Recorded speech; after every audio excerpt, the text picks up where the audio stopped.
এবার কুসুমের বাবাকে বাঁচানোর জন্য কুসুমকে হসপিটালের মন্দিরের সামনে ঈশ্বরকে সাক্ষী রেখে এবার সিঁথিতে সিঁদুর পরিয়ে দিল আয়ুষ। বন্ধুরা ভিডিওতে লাইক দিয়ে দেখতে থাকুন। যে মুহূর্তে কিনা আয়ুষকে ডক্টর জানায় যে ওনার বাবাকে বাঁচানোর একমাত্র উপায় এটাই হলো যে উনি চায় যেটা সেটা করা, এবং উনি চায় ওনার মেয়ের একটা ভালো জায়গায় বিয়ে হোক, এবং সেটা যতক্ষণ পর্যন্ত না হচ্ছে আমার মনে হয় না যে তার জ্ঞান ফিরে এলেও তাকে সুস্থ সবলভাবে খুব একটা বেশিক্ষণ আমরা রাখতে পারবো। অন্যদিকে এই কথা বলা মাত্রই যখন আয়ুষ বলতে থাকে যে ঠিক আছে, যখন কুসুমের যান ওর বাবার মধ্যে এবং ওর বাবার যান যখন কুসুমের মধ্যে এবং ওর বাবাকে বাঁচানোর জন্য যখন এতটুকুই আমাকে করতে হবে, তাহলে সেই কাজটা না হয় আমিই করবো, যে করেই হোক না কেন। শঙ্কর কাকাকে আমি কিচ্ছু হতে দেবো না, এবং আমি শঙ্কর কাকার সংসারটাকে উজাড় হতে দেবো না। অন্যদিকে এই কথা বলা মাত্রই যখন সকলের সামনে থেকে কাঁদো কাঁদো কুসুমকে টেনে হিঁচড়ে মন্দিরের সামনে নিয়ে দাঁড় করায় আয়ুষ, এবং আয়ুষ যখন মন্দিরের থেকে সেই সিঁদুরটা সেখান থেকে তুলে নেয় এবং কুসুমের সামনে এসে বলতে থাকে যে কুসুম, এই ঈশ্বরকে সাক্ষী রেখে আজকে আমি তোমার সিঁথিতে সিঁদুর পরি, আমি তোমাকে আমার স্ত্রী হিসেবে স্বীকৃতি দেবো। অন্যদিকে যখন এখানে ছোটো কাকিমণি থেকে শুরু করে দেবলীনা সকলে সেখানে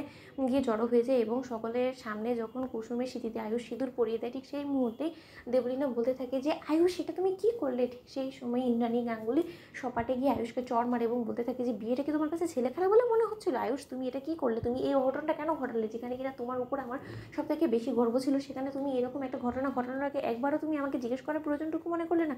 তুমি একবার আমার অনুমতি নিলে না? ঠিক সেই মুহূর্তে আয়ুষ বলতে থাকে যে সরি মা, আমি খুব ভালো করে জানি যে তুমি যথেষ্ট পরিমাণে কষ্ট পেয়েছো, কিন্তু এই মুহূর্তে আমার জন্য সব থেকে বেশি যদি কোনো প্রায়োরিটি থেকে থাকে সেটা হলো কি শঙ্কর কাকার জীবন, এবং শঙ্কর কাকাকে বাঁচানোর জন্য আমার যা যা করবে সে সব কিছু আমি করবো, এবং তার জন্য আমাকে যদি কুসুমের হাতও ধরতে হয় গোটা জীবনের জন্য, আমি সেটা ধরতে অবধি আমি একবারও ভাববো না। এবং মা, আজকে যা কিছু আমি ঘটেছি তাদের নিয়ে আমার বিন্দুমাত্র কোনোরকম কোনো আফসোস নেই। অন্যদিকে যখন কুসুম বলতে থাকে যে ছোটো সাহেব, আপনার কাছে কি মনে হয় এইসব কিছু ছেলে খেলা?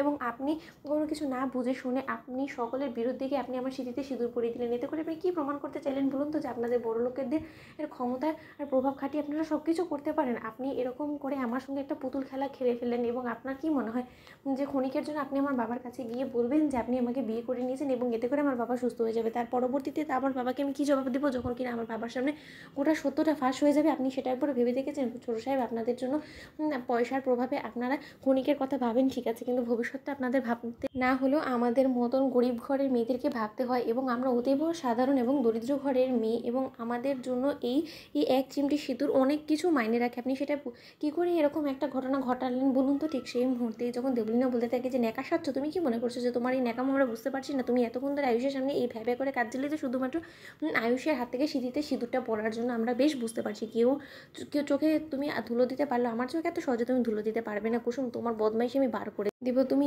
ভুলেও ভেবো না যে তুমি গাঙ্গুলি বাড়ির বউ হয়ে গিয়েছো। তো বন্ধুরা লাইক এন্ড শেয়ার করে সাবস্ক্রাইব করতে ভুলো না।